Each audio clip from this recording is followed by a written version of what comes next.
दोस्तों अपने इस लेक्चर में हम डिस्कस करेंगे कि इंडियन स्टूडेंट्स हो या फिर प्रोफेशनल्स आजकल मोस्टली कनाडा को प्रेफर किया जा रहा है यूएसए की बजाय। तो ऐसा क्यों हो रहा है? अगर हम इकोनॉमिकली देखने की कोशिश करते हैं और कंपैरिजन करते हैं पर कैपिटा इनकम का दोनों देशों में, तो कनाडा का पर कैपिटा इनकम है $50,000 और यूएसए का पर कैपिटा इनकम है $66,000। तो यहां पर ये एक फर्क बड़ा दिखता है, लेकिन इसके बावजूद भी आप देखेंगे कि यूएसए की बजाय कनाडा को इंडियंस ज्यादा प्रेफर कर रहे हैं।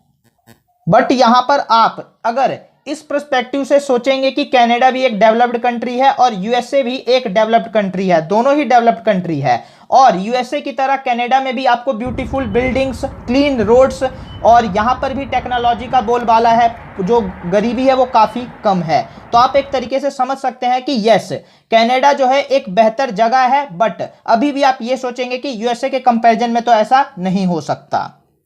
लेकिन इस कोरोना पेंडेमिक ने यह बात साबित कर दी कि जो कनाडा की इकोनॉमी है वो यूएसए की इकोनॉमी से बेहतर है। कोरोना पेंडेमिक के दौरान यूएसए की इकोनॉमी ने काफी सफर किया, कनाडा की इकोनॉमी ने भी सफर किया, बट यहां पर कनाडा की इकोनॉमी जो है काफी हद तक स्टेबल रही इन कंपैरिजन टू यूएसए। और इस बात का पता चलता है अनएम्प्लॉयमेंट रेट से। कनाडा में अनएम्प्लॉयमेंट रेट रहा मात्र 5.7% during corona pandemic, but USA में जो एम्प्लॉयमेंट क्राइसिस था वो देखा गया था पेंडेमिक के दौरान। तो इस दौरान लोगों को विश्वास हो गया कि जो कनाडा है जॉब देने के मामले में यूएसए से बेहतर है। इसके अलावा यह भी पाया गया है कि जो कैनेडियन लोग होते हैं वो यूएसए के कंपैरिजन में ज्यादा फ्रेंडली इन नेचर होते हैं। और यहां पर आप देख सकते हैं इस बात को इलेक्शन रिजल्ट से। अभी अभी जो पार्लियामेंट्री इलेक्शन हुआ है उसमें 17 इंडो कैनेडियन जो लोग हैं वो जीते हैं, यानी ये इंडिया के लोग थे जो कनाडा में बस गए हैं और यहां पर उनको एज अ लीडर चुन लिया गया है कैनेडियन लोगों के द्वारा। तो आप यहां पर समझ सकते हैं कि वो इतना डिस्क्रिमिनेशन नहीं करते इंडिया और अपने देश के लोगों के बीच। इसके अलावा जो फेडरल इलेक्शंस होते हैं, यानी एक तरीके से स्टेट लेवल के इलेक्शंस, वहां पर भी इंडिया के जो लोग हैं उनको अपॉर्चुनिटी मिलती है। ऑफकोर्सली जो परमानेंट रेजिडेंट्स बन जाते हैं वहां के, उनको ये अपॉर्चुनिटी मिलती है। साथ ही साथ आप देखिए इस समय कनाडा का जो डिफेंस मिनिस्टर है वो है हरजीत सज्जन जी, जो कि एक इंडो कैनेडियन है। इसके अलावा जो जस्टिन ट्रूडो की पार्टी है न्यू डेमोक्रेटिक पार्टी, इसके जो पार्टी लीडर हैं वो हैं जगमीत सिंह जी, ये भी एक इंडो कैनेडियन है। तो यहां पर आप देख सकते हैं कि यूएसए और कनाडा के पॉलिटिकल सिस्टम में कितना फर्क है। इस तरीके के इंपॉर्टेंट पोस्ट या फिर पार्टी में जो लीडिंग पोजीशन होती है वो किसी इंडियन को नहीं देते। और यहां पर यही एक चीज है जो ये साबित करती है कि कैनेडियन जो लोग हैं वो ज्यादा फ्रेंडली इन नेचर हैं यूएसए के सिटीजन्स की कंपैरिजन में। इसके अलावा एक फोर्ब्स की रिपोर्ट आई है। इस रिपोर्ट के अकॉर्डिंग जो इंडियंस कनाडा में परमानेंट रेजिडेंट्स बन गए हैं इसमें 105% का जंप आया है। 2016 में मात्र 39,340 इंडियनस जो हैं वो एक्चुअली में कनाडा के परमानेंट रेजिडेंट्स बने थे, लेकिन ये नंबर 2019 में बढ़कर हो गया 80,685, यानी क्लियर कट 105% का जंप। और यहां पर मैं आपको एक बात बता दूं कि चाइना के बाद इंडिया जो है वो मेजर नॉन यूरोपियन पॉपुलेशन का एक तरीके से कंट्रीब्यूटर है। तो यहां पर ये लोग ऑफकोर्सली पॉलिटिकल सिस्टम में भी कंट्रीब्यूट करते हैं और यहां पर किसी तरीके का डिस्क्रिमिनेशन नहीं होता अगर आप यूएसए का कंपेयर करें कनाडा के साथ। तो यहां पर ये एक कारण है जो इंडियंस को अट्रैक्ट कर रहा है कनाडा की तरफ।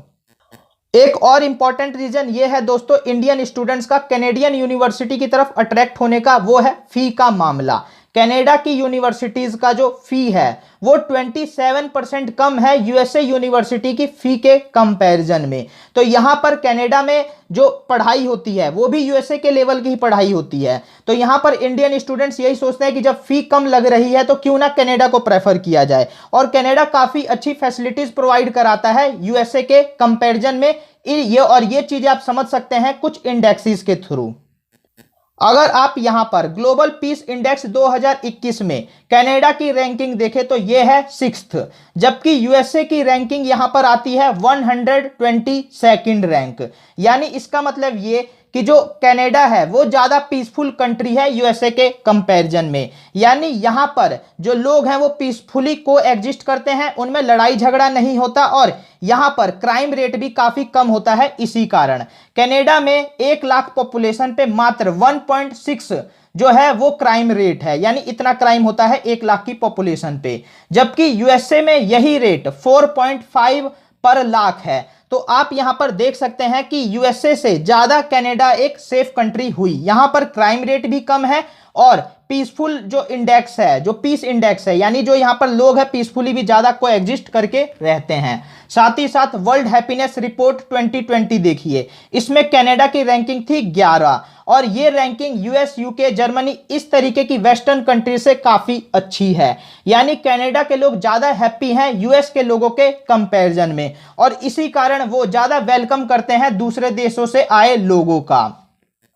वहीं दूसरी तरफ जो यूएसए है आजकल इमिग्रेंट्स का इस तरीके से वेलकम नहीं कर रहा और आप ये देख सकते हैं H1B वीजा के मामले में। यहां पर H1B वीजा मिलना आजकल इंडियन प्रोफेशनल्स या फिर दूसरी कंट्री के प्रोफेशनल्स के लिए मिल पाना काफी मुश्किल हो गया है, उनको काफी पापड़ बेलने पड़ते हैं H1B वीजा के लिए।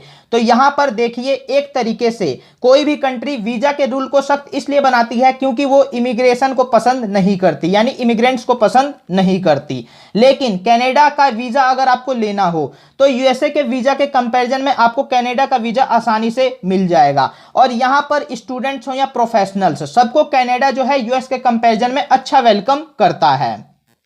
पिछले कुछ दिनों में इमिग्रेशन को लेकर के यूएसए में काफी कॉन्फ्लिक्ट्स देखे गए हैं। यहां पर पॉलिटिकल टेंशन बढ़ी है, यहां पर प्रोटेस्ट देखने को मिला है इमिग्रेशन के खिलाफ यूएसए के सिटीजन्स के द्वारा और यहां पर लोगों ने गवर्नमेंट को कह करके स्पेशली इमिग्रेशन को रोकने की डिमांड भी की है, यानी उसको कंट्रोल करने की, टैकल करने की डिमांड भी की है। लेकिन कनाडा वहीं दूसरी तरफ इसको काफी अलग तरीके से देखता है। वो यहां पर इमिग्रेशन को एक सही तरीका मानता है अपनी पॉपुलेशन बढ़ाने का, अपनी इकोनॉमी को एक तरीके से बूस्ट करने का और साथ ही साथ अपने कल्चर को और अच्छा बनाने का। तो यहां पर आप कनाडा का जो पर्सपेक्टिव है इमिग्रेशन को लेकर के और यूएसए का पर्सपेक्टिव है इमिग्रेशन को लेकर के, दोनों को आप कंपेयर कर सकते हैं और समझ सकते हैं कि वाकई इंडियंस या फिर दूसरी कंट्री के जो लोग हैं आजकल कनाडा को यूएसए की बजाय क्यों प्रेफर कर रहे हैं। साथ ही साथ मैं आपको यह बता दूं कि यूएसए एकमात्र एक ऐसी कंट्री है जो अपने आप को एक तरीके से काफी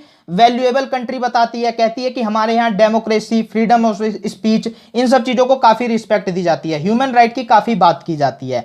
बट अगर आप इस कंट्री में जाकर देखेंगे तो आपको वैसा नहीं मिलेगा जैसा एक्चुअली में यूएसए इंटरनेशनल लेवल पर क्लेम करता है। यहाँ पर आप खुद ही देखिए, यूएसए ने कंट्री बेस्ड कोटा सिस्टम बना दिया, लेकिन कनाडा में ऐसा कोई सिस्टम नहीं है। यानी यूएसए कह रहा है कि हम इमिग्रेंट्स को वेलकम तो करेंगे अपने देश में, लेकिन उसका एक फिक्स्ड कोटा होगा, उतने से ज्यादा लोगों को वेलकम नहीं करेंगे। यहां पर होता क्या है, अगर किसी के पति को एक तरीके से वीजा मिल जाता है तो उसकी पत्नी को वीजा मिलने में दिक्कत आता है, उसके माँ बाप को वीजा मिलने में दिक्कत आता है। यानी कोई भी एक तरीके से प्रोफेशनल है वो अपनी फैमिली के साथ यूएसए में नहीं रह सकता ज्यादा दिनों तक, जबकि कनाडा में ऐसा कोई सिस्टम नहीं है और कनाडा इस मामले में काफी लिबरल है।